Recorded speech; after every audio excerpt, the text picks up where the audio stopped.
بسم اللہ الرحمن الرحیم۔ شروع اللہ تعالیٰ کے نام سے جو بڑا مہربان نہایت رحم کرنے والا ہے۔ السلام علیکم ناظرین۔ حضرت ابو ہریرہ رضی اللہ تعالیٰ عنہ سے روایت ہے کہ نبی پاک صلی اللہ علیہ وسلم نے ارشاد فرمایا، جہنم کے پل صراط کے 7 پل ہوں گے، ایک پل کا دوسرے پل سے 70 سال کا فاصلہ ہوگا اور پل صراط کی چوڑائی تلوار کی دھار کی طرح ہوگی۔ اس پر سے پہلا گروہ پلک جھپکنے کی طرح تیزی سے گزر جائے گا، دوسرا گروہ اچکنے والی بجلی کی طرح، تیسرا گروہ تیز ہوا کی طرح، پانچواں گروہ دوڑتے ہوئے گھوڑوں کی طرح، چھٹا گروہ تیز دوڑنے والے آدمی کی طرح اور ساتواں گروہ پیدل چلتا ہوا گزرے گا۔ پل پر سے گزرنے والوں میں سے آخر میں ایک آدمی رہ جائے گا، اس کو حکم دیا جائے گا گزر۔ وہ جیسے ہی 2 قدم پل پر رکھے گا فوراً ایک پاؤں پھسل جائے گا، گھٹنوں کے بل چلے گا تو آگ اس کے کھال اور بال پر کچھ اثر کرے گی تو وہ پیٹ کے بل گھسیٹتا ہوا جائے گا، دوسرا پاؤں بھی ساتھ نہیں دے گا، ایک ہاتھ سے پکڑ کر چلے گا اور دوسرا ہاتھ لٹکتا رہے گا، آگ اس کو تکلیف پہنچاتی رہے گی اور وہ گمان کرے گا کہ اب وہ بچ نہیں سکتا،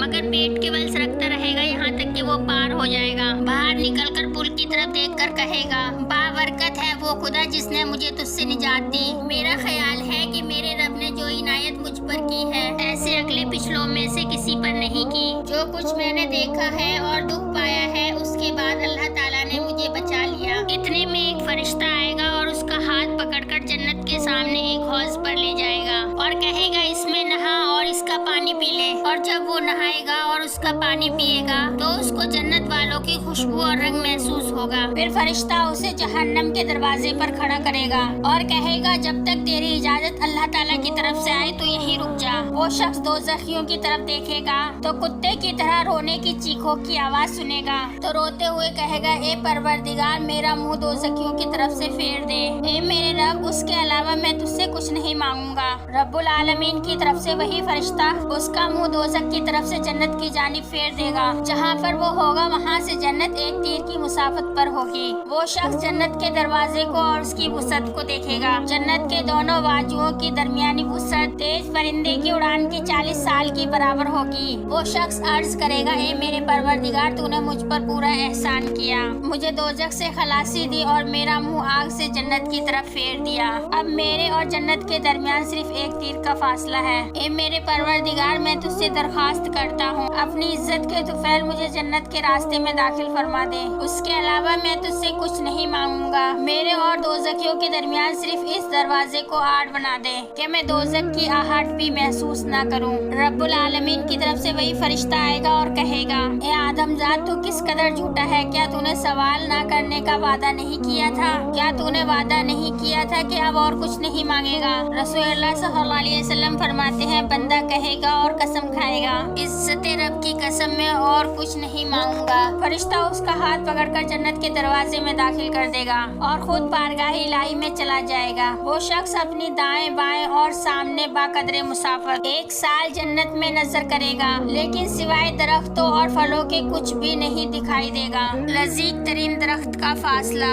اس کی قیام گاہ سے 1 تیر کی مسافت کا ہوگا۔ وہ محسوس کرے گا کہ اس درخت کی جڑ سونے کی ہے، شاخیں سفید چاندی کی ہیں، پتے حسین ترین کپڑوں کی طرح اور پھل مکھن سے زیادہ نرم، شہد سے زیادہ میٹھے اور مشک سے زیادہ خوشبودار ہیں۔ یہ حیرت آفرین منظر دیکھ کر عرض کرے گا، اے میرے پروردگار تو نے مجھے جہنم سے نجات دی، جنت کے دروازے میں داخل فرمایا اور پورا احسان کیا۔ اے میرے پروردگار میرے اور اس درخت کے درمیان بس 1 تیر کا فاصلہ ہے، اے میرے پروردگار میں تجھ سے اس کے علاوہ کوئی اور درخواست نہیں کروں گا۔ وہی فرشتہ آئے گا اور کہے گا، اے آدم ذات تو کتنا جھوٹا ہے، کیا تو نے اس سے زیادہ نہ مانگنے کا وعدہ نہیں کیا تھا؟ اب کیوں سوال کرتا ہے، کیوں مانگتا ہے؟ تیری قسم کہاں گئی، تجھے شرم نہیں آتی؟ آخر اس کا ہاتھ پکڑ کر جنت کے قریب ترین مکان تک لے جائے گا۔ اچانک 1 سال کی مسافت پر سامنے ایک موتی کا محل نظر آئے گا، محل کو اپنے سامنے اور گزشتہ قیام گاہ کو اپنے پیچھے دیکھ کر اسے ایسا معلوم ہوگا جہاں پر وہ تھا وہ تو کچھ بھی نہیں تھا۔ بے ساختہ عرض کرے گا، اے میرے پروردگار میں یہ مکان تجھ سے مانگتا ہوں، تیری عزت کی قسم اس کے بعد کسی بھی چیز کی درخواست نہیں کروں گا۔ وہی فرشتہ آئے گا پھر کہے گا، کیا تو نے اپنے رب کی قسم نہیں کھائی تھی؟ تو کس قدر جھوٹا ہے، جا تجھے وہ دے دیا۔ وہ جب اس مکان پر پہنچے گا تو آگے کا سما دیکھ کر خیال کرے کرے گا کہ اس کا مکان اس کے مقابلے میں ایک خواب ہے۔ عرض کرے گا اے میرے پروردگار میں تجھ سے اس مکان کی درخواست کرتا ہوں، تو فوراً وہی فرشتہ آئے گا اور کہے گا اے آدم زاد تو اپنا وعدہ پورا کیوں نہیں کرتا؟ کیا تو نے پہلے قسم نہیں کھائی تھی؟ فرشتہ اس کو ملامت کرے گا، کیونکہ فرشتہ خود محسوس کرے گا کہ حیران کر دینے والی چیزیں دیکھ کر اس کی جان خود ہی نکلی جا رہی ہے، اس لیے اس کو کہہ دے گا کہ جا یہ تیرا ہے۔ اس کو اس مکان کے بعد ایسا مکان نظر آئے گا جس کے مقابلے میں اس کو پچھلے تمام مکان کچھ بھی نہیں لگیں گے۔ دیکھ کر حیران رہ جائے گا، بات بھی نہیں کر سکے گا۔ پیارے نبی پاک صلی اللہ علیہ وسلم نے ارشاد فرمایا، اللہ کا قاصد اس سے کہے گا کیا وجہ ہے کہ تو اب سوال کیوں نہیں کرتا؟ بندہ عرض کرے گا آپ پر اللہ کی رحمت ہو، میں نے اللہ رب العزت کی قسم کھا لی ہے، با خدا مجھے اب اس سے ڈر لگتا ہے، مجھے اب اس سے شرم آتی ہے۔ اللہ تعالیٰ فرمائے گا کیا تو اس بات پر راضی ہو جائے گا قیامت کے روز یہ آفرینا سے لے کر یوم فنا تک کل دنیا جمع کر کے اس کو 10 گنا کر کے میں تجھے دے دوں؟ وہ عرض کرے گا اے میرے پروردگار تو رب العالمین ہے، سارے جہان کا پالن ہار، کیا تو مجھ سے مذاق کرتا ہے؟ اللہ تعالیٰ فرمائے گا میں ایسا کر سکتا ہوں، تو جو کچھ چاہے مانگ لے۔ بندہ عرض کرے گا مجھے آدمیوں سے ملا دے، فوراً ایک فرشتہ آئے گا اور اس کا ہاتھ پکڑ کر پیدل جنت میں لے جائے گا، یہاں تک کہ اس کے سامنے ایک چیز آئے گی اور ایسی ہوگی گویا اس کے مقابلے کی کوئی چیز پہلے دیکھی نہ ہو۔ کیا تو نے وعدہ نہیں کیا تھا کہ تو اب اس سے زیادہ نہیں مانگے گا؟ کہے گا میرے رب نے مجھ پر بڑی عنایت کی ہے۔ فرشتہ کہے گا سر اٹھا، یہ تیرا گھر ہے، یہ سارے مکانوں میں سب سے کم درجے کا ہے۔ بندہ کہے گا اگر میرا پروردگار میری نظروں کی حفاظت نہ کرتا تو میری آنکھیں اس محل کے نور سے فنا ہو جاتی۔ وہ اس محل میں اترے گا، سامنے سے ایک آدمی آئے گا، اس کے چہرے اور کپڑے کو دیکھ کر یہ شخص حیران رہ جائے گا، وہ خیال کرے گا کہ یہ فرشتہ ہے۔ وہ آدمی آ کر کہے گا السلام علیکم ورحمۃ اللہ وبرکاتہ،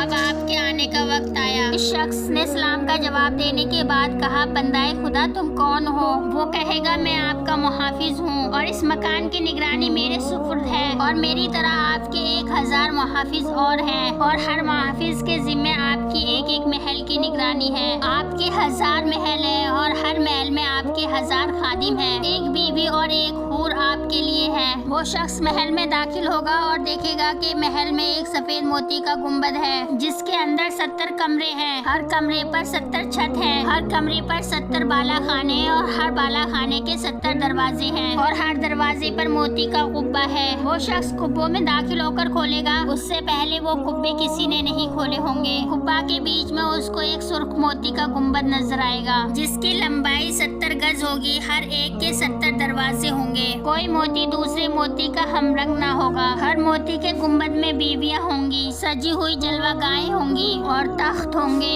جب وہ محل کے اندر داخل ہوگا تو اسے ایک حور ملے گی اور اسے سلام کرے گی۔ وہ شخص سلام کا جواب دے گا، پھر حیران ہو کر کھڑا ہو جائے گا۔ وہ حور اس سے کہے گی اب ہماری ملاقات کے لیے آپ کو وقت ملا، میں آپ کی بیوی ہوں۔ تو وہ شخص اس کے چہرے کو دیکھے گا تو اسے اپنے چہرے کا عکس حور کے چہرے میں نظر آئے گا، جیسے آئینہ میں دیکھتا ہے۔ حور 70 جوڑے پہنے ہوگی، ہر جوڑا 70 رنگ کا ہوگا اور ہر رنگ دوسرے سے جدا ہوگا۔ لباس انتہائی شفاف ہونے کی وجہ سے لباس کے باہر سے پنڈلی کی ہڈی کا گودا بھی نظر آ جائے گا جب اس کی طرف سے ذرا بھی منہ پھیرے گا، اور پھر دوبارہ دیکھے گا تو اس کی آنکھوں میں حور کا حسن 70 گنا زیادہ نظر آئے گا۔ حور اس کے لیے آئینہ ہوگی اور وہ حور کے لیے آئینہ ہوگا۔ جب محل سے باہر سر نکال کر جھانکے گا، قدرے مسافت زمین اس کو اپنا ملک نظر آئے گی۔ جب اس کی سیر کرے گا تو 100 برس تک اپنے ملک میں ہی چلتا رہے گا۔ ملک کے اندر جس چیز میں بھی پہنچے گا اس کو سب کچھ نظر آئے گا۔ تمام محلات میں فرشتے ہر دروازے سے آئیں گے، ان کی طرف سے سلام اور تحفے لائیں گے۔ ہر فرشتے کے پاس وہ ہدیہ ہوگا جو دوسرے کے پاس نہ ہوگا۔ فرشتے روزانہ دن کو آ کر سلام کیا کریں گے اور ان کے ساتھ تحائف ہوں گے۔ اللہ کے رسول صلی اللہ علیہ وسلم نے ارشاد فرمایا جنت والے اس کو مسکین کہیں گے کیونکہ اس کے مکان سے ان کے مکان اعلیٰ ہوں گے۔ جب وہ کھانا کھانا چاہے گا تو جنت کے کھانوں میں سے ایک کھان لا کر رکھیں گے جو سرخ یاقوت کا ہوگا، یاقوت زرد اس میں چڑھا ہوگا۔ 70 قسم کے کھانے اس پر سجائے جائیں گے۔ سامنے خادم کھڑے ہوں گے،